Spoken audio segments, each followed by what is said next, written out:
Baik, selamat datang Niar pada video presentasi kelompok kami. Kami dari kelompok 5 Praktikum Keamanan Cyber akan mempresentasikan tugas topik 1, yaitu Cyber Security and the Security Operation Center. Sebelum masuk pada presentasi, saya akan memperkenalkan anggota kelompok kami, yaitu yang pertama ada Elia Sanjelumowa, kemudian ada Yesa Angela Lauri, dan yang terakhir ada saya sendiri, Veraswati Manila. Selanjutnya kita masuk pada lab yang pertama, yaitu Installing the CyberOps Workstation Virtual Machine. Pada lab ini terdapat objektif atau tujuan. Yang pertama itu persiapkan komputer pribadi untuk virtualisasi, dan yang kedua informasi virtual ke inventaris virtual box. Untuk sumber daya yang dibutuhkan yaitu yang pertama komputer dengan RAM minimal 2 GB dan 8 GB ruang disk kosong. Kemudian akses internet kecepatan tinggi untuk mengunduh virtual box dan ke gambar mesin virtual. Kita langsung masuk pada part yang pertama. Di sini kita diminta untuk siapkan komputer host untuk virtualisasi, yang mana pada part ini terdapat 2 step, yaitu step yang pertama dan kedua diminta untuk mengunduh serta menginstal VirtualBox dan juga CyberOps. Nah, seperti pada tampilan, di sini saya sudah mendownload VirtualBox dan juga CyberOps. Nah, kita langsung saja untuk menginstal VirtualBox-nya. Di sini kita next. Nah, di sini kita install dan kita menunggu sampai proses penginstalan berhasil. Nah, seperti pada tampilan, kita sudah berhasil menginstal VirtualBox. Di sini kita klik Finish. Kemudian kita masuk pada VirtualBox. Baik, selanjutnya kita masuk pada part yang kedua, yaitu kita akan mengimport virtual machine ke VirtualBox.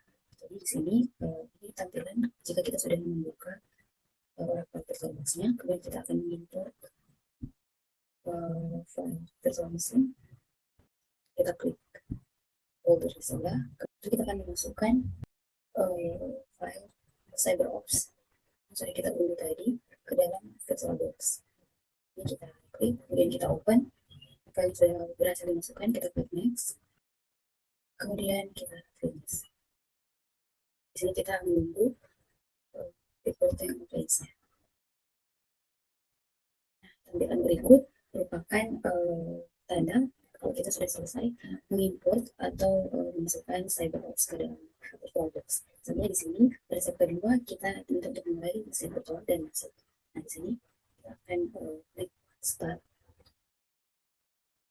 Dan di sini kita akan menunggu powering up.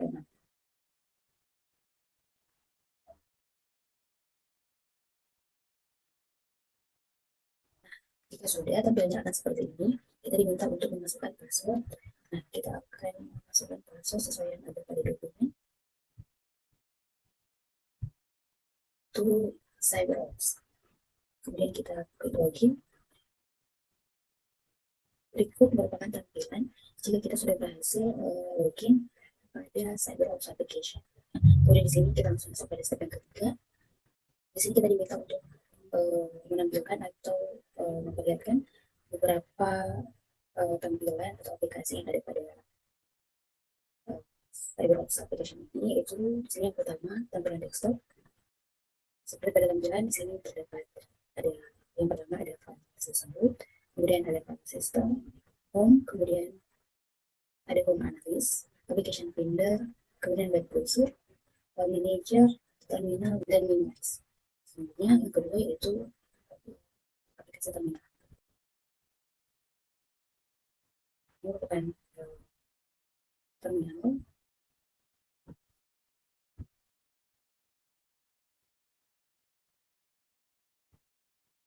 Selanjutnya yaitu aplikasi pengelola file. Ini di bawah ini. Kemudian aplikasi terminal Firefox.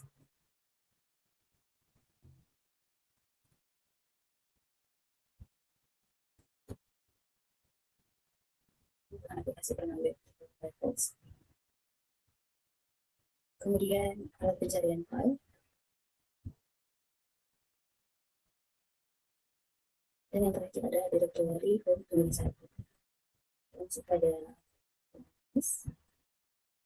kemudian Ini bukan directory. Sini kita ke application, kemudian kita cari CyberOps.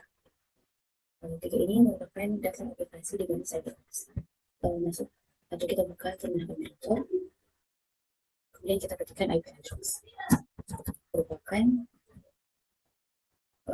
IP address. Nantinya bukan IP address yang ini. Selanjutnya pada bagian C kita cari dan lanjutkan aplikasi browser web.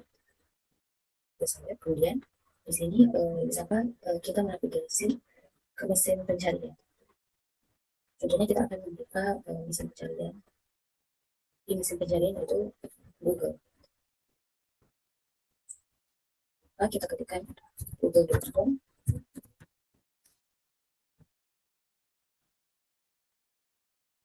Seperti tampilan di sini kita bisa membuka untuk web Google. Selanjutnya pada step yang keempat kita akan shutdown VMS-nya. Sini kita kemudian kita akan mencoba set the mesin state ini, kemudian kita klik OK. Sudah berhasil. Selanjutnya kita akan masuk lagi untuk men-shutdown di mesin lainnya.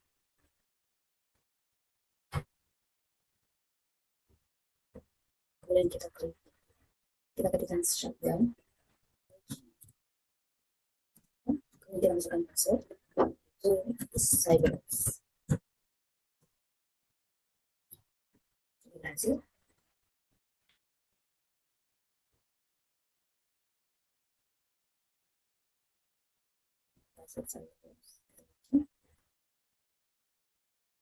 Sudah kita masuk kembali ke terminal.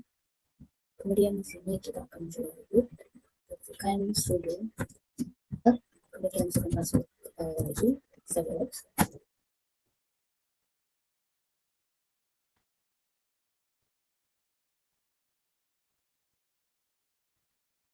Selanjutnya kita langsung saja masuk pada cerminan atau reflection. Di sini itu apa kelebihan dan kekurangan menggunakan mesin virtual mesin. Nah, untuk kelebihan, virtual mesin mempunyai atau memiliki kelebihan seperti lingkungan yang serupa dengan hardware fisik, memungkinkan skalabilitas sesuai kebutuhan tanpa adanya tambahan sumber daya fisik, kemudian solusi backup dan recovery yang kuat, coding yang mudah, dan penghematan biaya dengan menjalankan beberapa sesi simulasi dalam hanya satu mesin.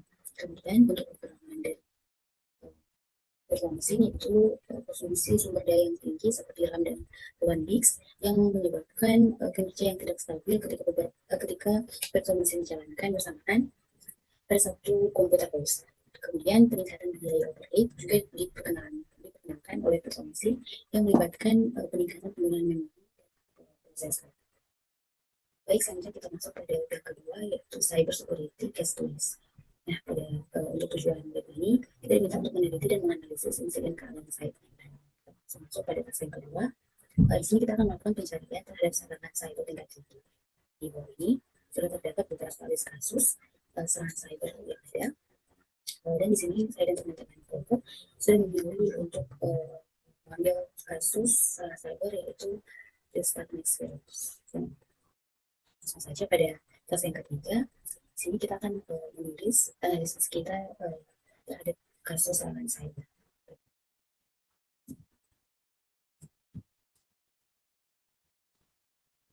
Kita masuk pada pertanyaan pertama.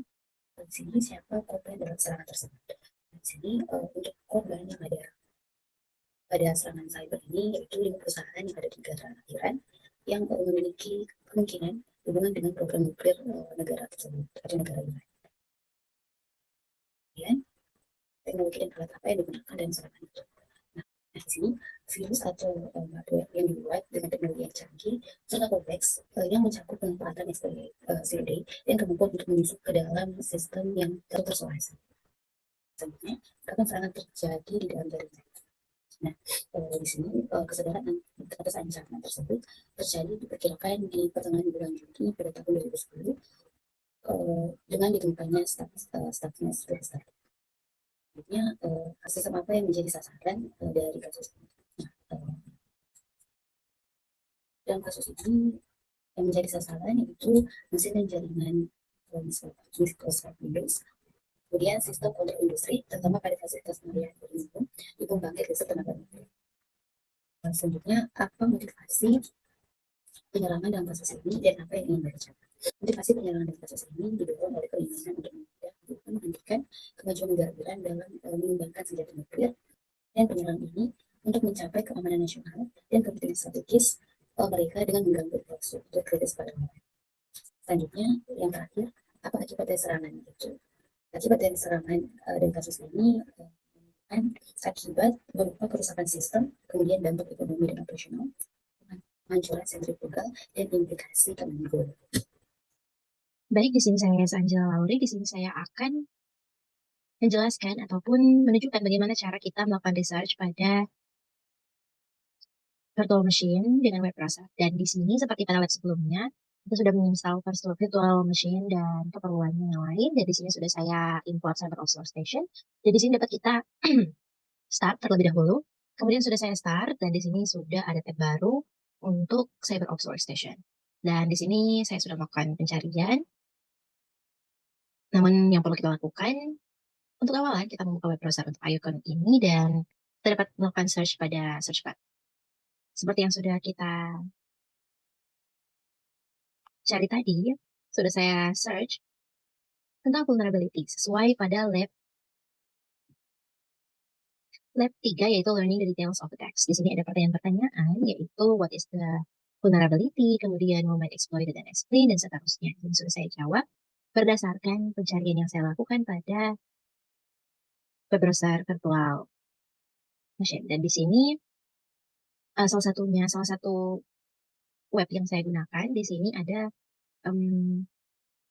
nah di sini vulnerability atau kecacatan dalam sistem atau struktur ini memungkinkan akses tanpa izin atau ilegal dengan memanfaatkan kelemahan atau celah dalam sistem. Ini dapat terjadi pada perangkat keras ataupun perangkat lunak, terus dapat terjadi lewat jaringan dan yang lainnya. Kemudian di sini siapa yang melakukan action tersebut atau individu apa yang menjadi pengeksploitasi sistem tersebut atau vulnerability ini.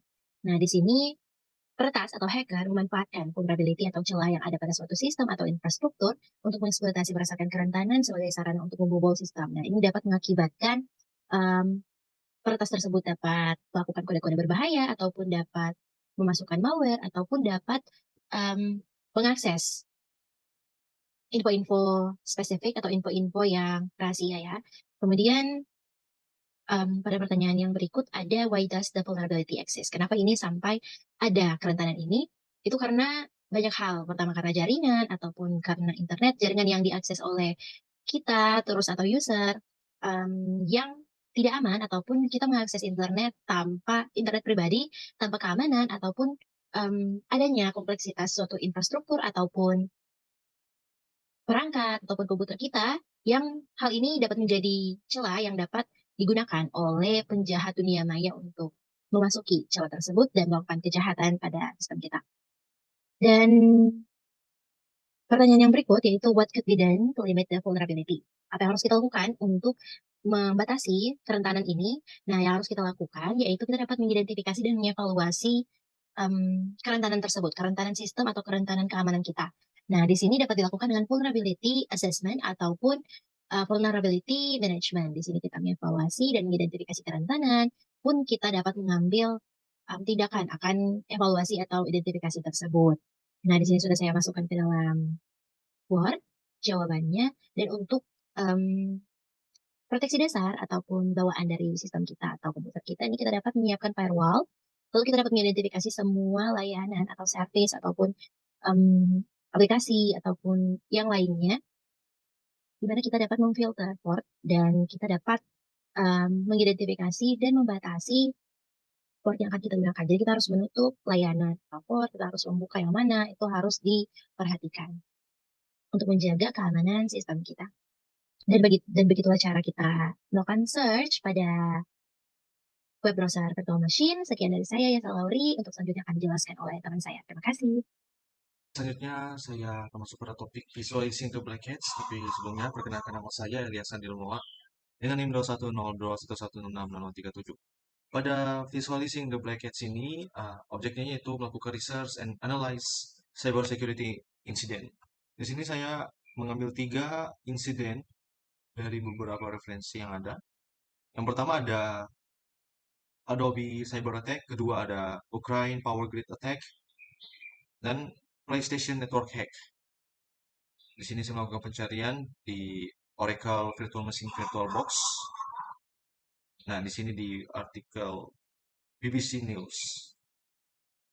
Oke, langsung saja pada pembahasan. Yang pertama ini, who is the attacker? Jadi serangan ini diprakarsai oleh sekelompok peretas yang dimana mereka itu mempunyai akses ke jaringan Adobe dan mereka melakukan pencurian data sensitif tentang pengguna dan perusahaan tersebut. Terus what organization or group is the attacker associated with? Para penyerang terkait tidak diidentifikasi, tapi untuk lokasi penyerang itu bermarkas di Eropa Timur atau Rusia. Terus what is the motive of the attacker? Itu untuk menghasilkan uang. Motifnya itu para attacker menghasilkan uang dengan menjual nomor kartu kredit dan informasi berharga lainnya di pasar gelap.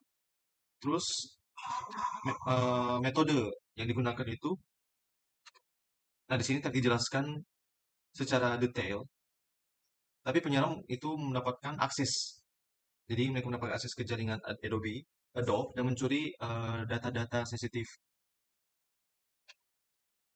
Maksudnya, what was the target and vulnerability used against the business? Jadi target dari serangan cyber Adobe tahun 2013 silam adalah perusahaan Adobe dan properti keuangan dan intelektualnya. Para penyerang mendapatkan akses ke server Adobe dengan mengeksploitasi kerentanan dalam infrastruktur sistem perusahaan dan menggunakan akses ini untuk mencuri data sensitif, termasuk kode sumber, laporan keuangan, dan cetak biru desain blueprint untuk produk yang akan datang. Saja. Dan how could this attack be prevented or mitigated?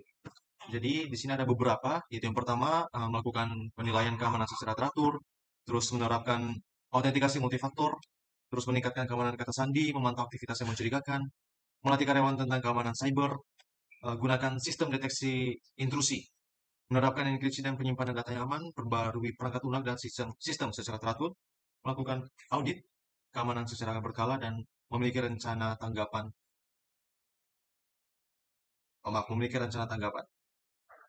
Dan lanjutnya ke case yang kedua. Di sini saya mengambil pada Wikipedia sumbernya. Jadi attackernya itu adalah Sandworm Group, dan organisasi atau grupnya itu sama juga Sandworm Group. Dan motif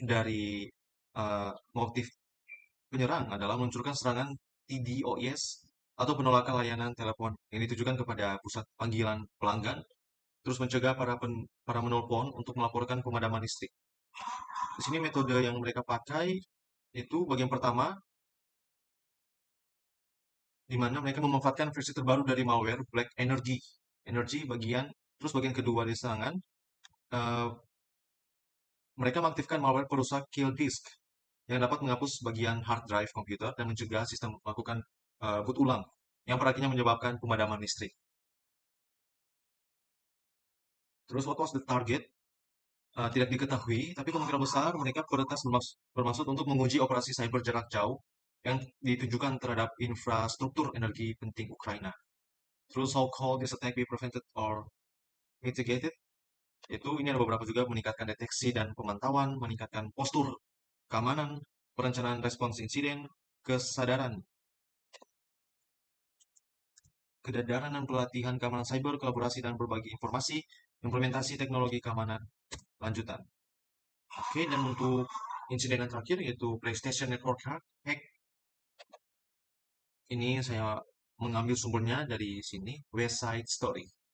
Jadi attackernya itu ada GeoHot dan Anonymous. Terus organisasi atau grup yang bekerja sama, yaitu ada Fail Overflow, Graph Cockhollow, dan Lulzect. Nah, untuk motif dari penyerang ini, berbeda-beda. Untuk kelompok peretas Anonymous, mereka termotivasi oleh pembalasan terhadap Sony atas tindakan hukum terhadap George Hotz atau Geohot dan Alexander Igoran Graf Kokolo. Motif mereka adalah untuk memprotes penyalahgunaan sistem peradilan yang dianggap menyensor informasi dan untuk membela hak-hak dan privasi konsumen dan sesama peretas. Terus ada Fail, Overflow, dan Geohot. Mereka termotivasi oleh tantangan peretasan dan keinginan untuk mengembalikan fungsionalitas OS lain yang dihapus oleh Sony, yang memungkinkan pengguna untuk menjalankan Linux pada konsol PS3 mereka. Lalu ada peretas kumpulan Sony Pictures dan Sony Online Entertainment. Motifnya beragam, mulai dari menunjukkan lemahnya langkah-langkah keamanan Sony hingga pencurian informasi pribadi dan sensitif jutaan pengguna. Metode yang mereka gunakan untuk yang anonim atau anonymous memulai serangan distribute denial of service atau double DOS yang ditargetkan terhadap PSN. Terus untuk fail overflow dan Geohot, mereka memanfaatkan metode peretasan teknis untuk menerobos langkah-langkah keamanan dan menjalankan kode yang tidak ditandatangani pada perangkat keras PS3. Ini termasuk mengeksploitasi kunci pribadi untuk PlayStation juga. Terus peretas Sony Pictures dan Sony Online Entertainment, metode yang digunakan termasuk teknik injeksi SQL sederhana, Sony Pictures dan metode yang ditentukan untuk Sony Online Entertainment yang menyebabkan pelanggaran data besar-besaran. Terus terakhir ini, kedua terakhir, what was the target and vulnerability used against the business? Jadi untuk PlayStation Network atau PSN, kerentanan ditargetkan termasuk infrastruktur keamanan, jaringan secara keseluruhan yang dieksploitasi melalui serangan DDoS, dan berpotensi melalui firmware khusus seperti Rebug yang mengeksploitasi akses ke jaringan pengembang internal Sony Pictures dan Sony Online Entertainment. Kerentanan di sini termasuk basis data yang tidak diamankan dengan baik, yang menyimpan informasi sensitif pelanggan dalam bentuk teks biasa dan rentan terhadap serangan injeksi SQL. Through so-called this attack be prevented or mitigated. Yang pertama, menerapkan langkah-langkah keamanan yang lebih kuat, terus pembaruan perangkat lunak reguler dan manajemen patch, sistem deteksi dan penjagaan penyusupan, pendidikan dan kesadaran, terus terlibat dalam komunitas. Oke, dan saat ini saya akan lanjut pada lab yang terakhir, yaitu lab Becoming a Defender. Di sini objektifnya melakukan research dan analisis what it takes to become a network defender. Oke, di sini saya akan coba memakai virtual machine. Saya akan mencari yang pertama sini, using your favorite search engine, conduct a search for the most popular certification. Jadi saya akan coba cari. Saya akan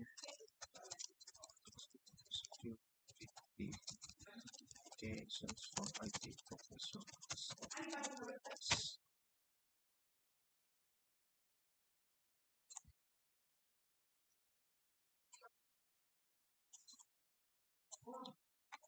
Oke, di sini ada beberapa sertifikasi yang kita bisa ikut. Ini ada beberapa kategorial, ada beginners, intermediate, ada security professional, advanced, ada specialty security skills.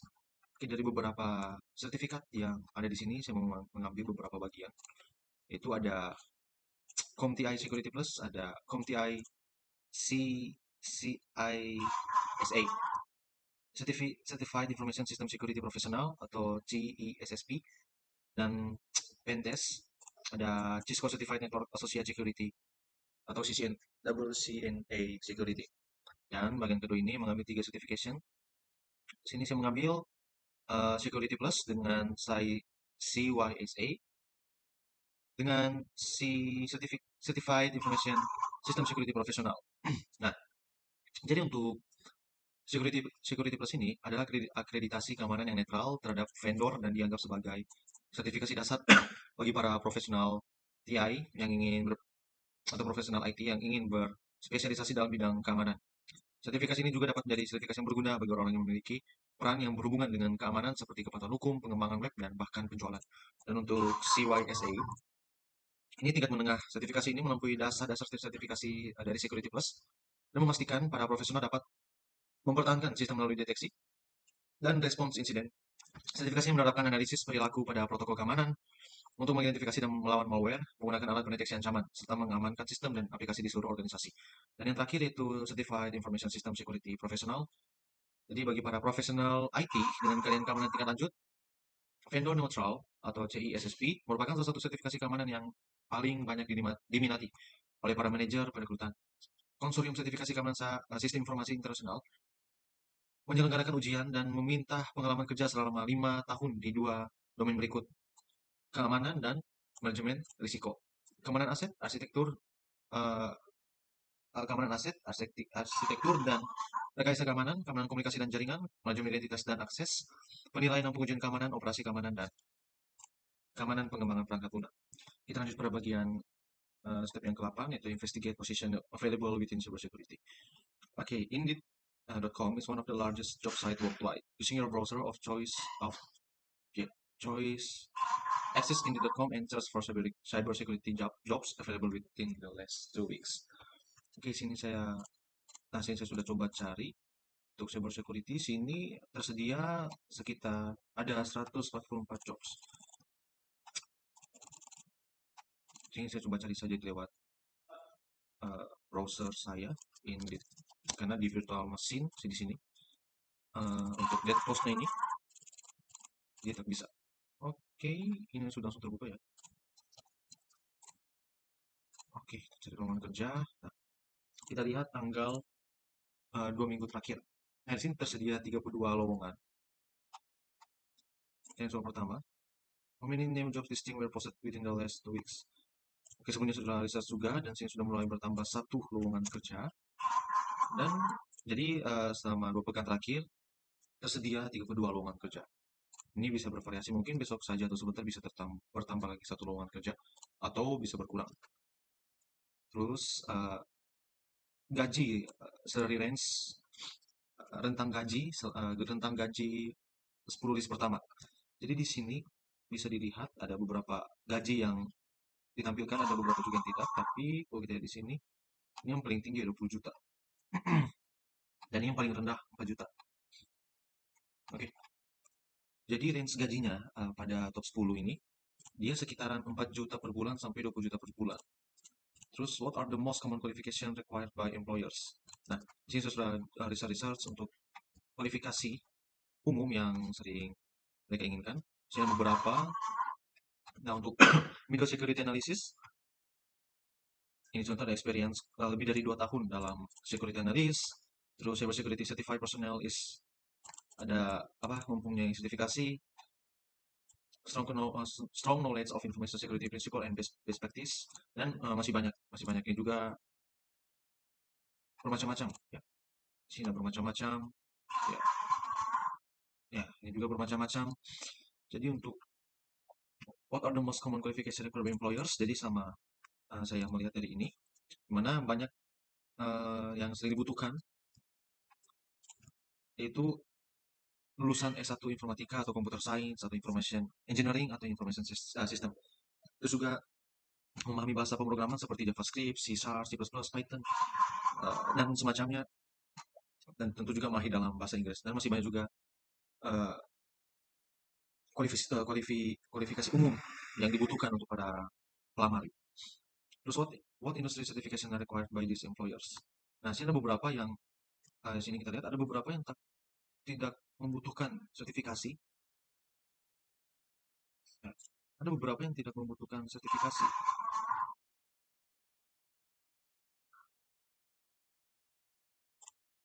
Tapi ada juga yang membutuhkan sertifikasi untuk memenuhi persyaratan. Contohnya ini, Cyber Security Certified Personnel. Nah, ini jadi untuk yang jadi ada beberapa perusahaan yang tak perlu membutuhkan sertifikasi, tapi ada juga beberapa yang memerlukan sertifikasi seperti yang saya telah perlihatkan tadi. Terus, do any of certification match the ones list in step 1? Jadi untuk yang ini, setelah saya research pada top 10 ini, sepertinya mungkin ada di yang seterusnya ini ada beberapa yang sesuai dengan sertifikasi yang pada step yang pertama, karena kan untuk yang sertifikasi ini sertifikasi internasional, mungkin ada beberapa yang membutuhkan walaupun tidak disampaikan di sini, agak menjadi jaminan gitu. Terus yang terakhir, investigate online resources that allow you to legally test your hacking skills.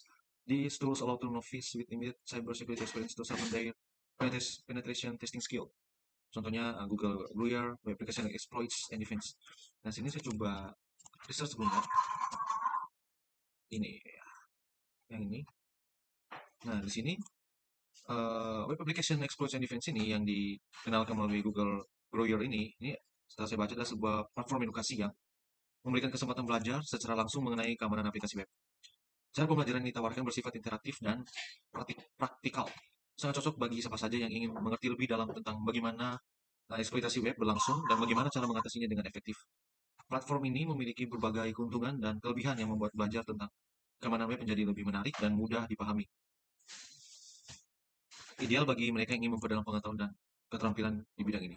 Jadi demikian praktikum mengenai topik yang pertama ini. Sampai jumpa pada topik yang berikut.